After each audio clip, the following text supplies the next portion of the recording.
Noise of Human Art, или накратко НОХА, най-колоритната дръм-бас група на европейската музикална сцена, разлюля Борисовата градина в София преди няколко дни. Вижте интервюто, което музикантите дадоха само на нас пред репортера ни Криси Стамболова.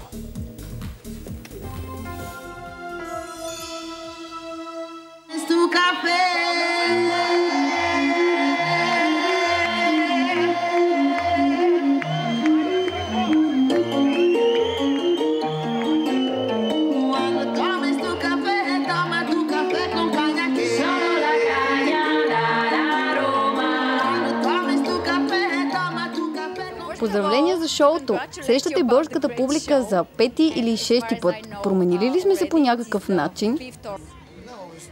Не, вие сте все така изпълнени с любов, щастие, готови за парти, чувстващи се свободни. Това е важното за нас, защото ние просто усилваме това, което получаваме от публиката.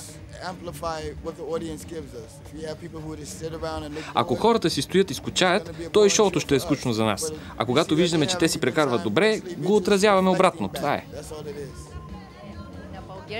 Българската публика е пълна с енергия, нали? А срещали ли сте публика, която е някак по-спокойна, лежерна, не танцува?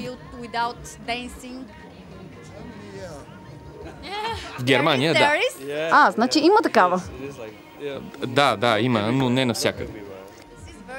Много любопитно за вашата група е, че описвате всеки член като част от човешкото тяло. Може ли да ни разкажете кой е? Спомняте ли си го? Опитвам се да се сетя. Все пак го има в биографията на официалната ви веб страница.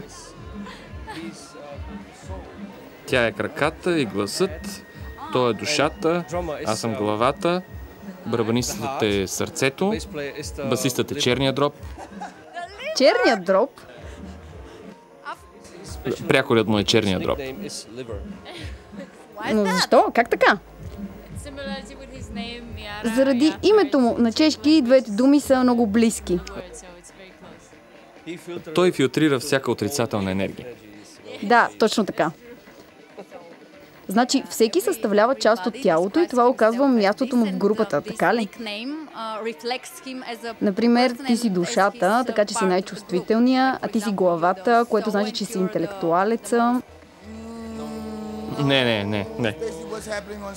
Това се отнася за сцената, за това как се чувстваме на сцената. Когато не съм на сцената, размишлявам доста. В такъв случай на сцената ти си много дълбокомислен, може би решаваш задачи. Не, просто наблюдавам публиката. Ако и доскучае, той има много съществен принос.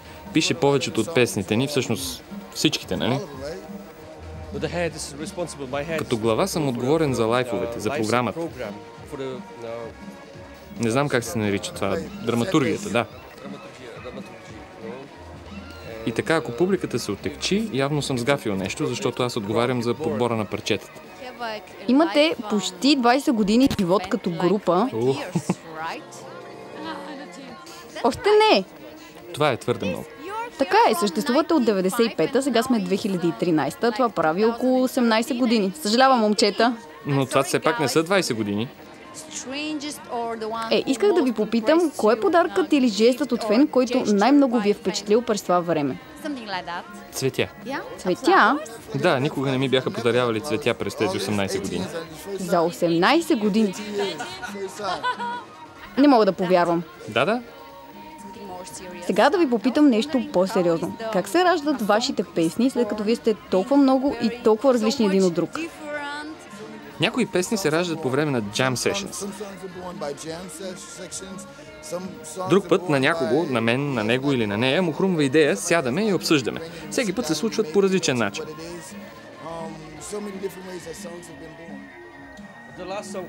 Последната ни песен, например, Wanna Play. Аз имам вила, навътре в провинцията, сред десета на природа. Той ми дойде на гости и създадохме това парче там.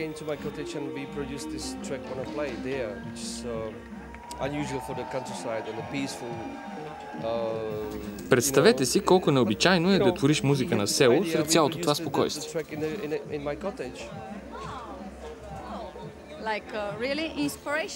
Значи мястото ви е подействало наистина вдъхновяващо. А знаете ли, че това място, на което се намираме сега, се казва Маймунарника? Това означава Да, това означава място за маймуни. Аз съм маймун.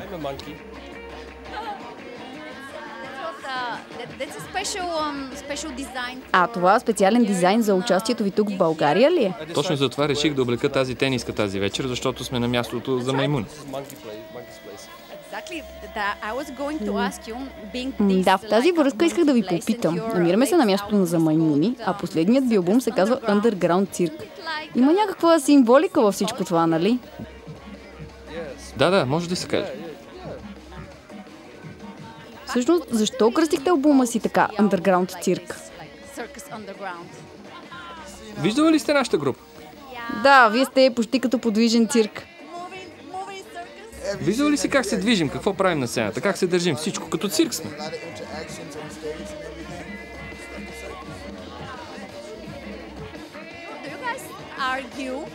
Карате ли се? Спорите ли помежду си?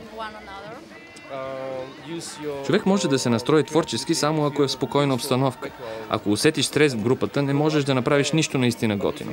Но пък ако си заобиколен от готини хора, можеш да създадеш наистина красиви неща. Това е нещо абсолютно наложително за една група. Това е основата, мирът. А имате ли нещо като ритуал за къдем преди да излезете на сцената? Напоследък си мисля, че трябва да си измислим. Все пак вие сте група с история, би трябвало да имате. Но защо? Аз ще измисля някакъв ритуал за вас, момчета. Да, превърни го в традиция. Имате ли сценична треска? Не, единственото, което ни притеснява е дали техниката ще работи и дали персонала ще си върши работата.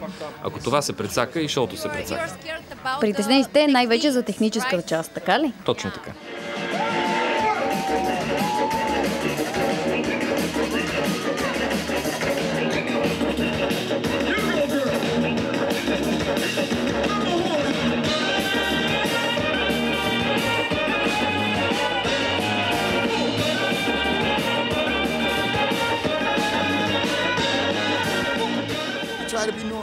Опитваме се да сме нормални. Има хора, които се взимат много насериозно и се мислят за супер-дупер звезди. Не мисля, че нашата група е така. Същността на групата е позитивната енергия. Затова избрахме хора с позитивна енергия за членове. Може би имаме по-прочувствени, интелектуални песни с дълбоки текстове, но основата е, че сме позитивни хора с позитивна енергия и искаме да го покажем. Получихме доста позитивна енергия от вас тази вечер, така че благодарим ви. Благодаря, мерси. Денят от близост, Мария.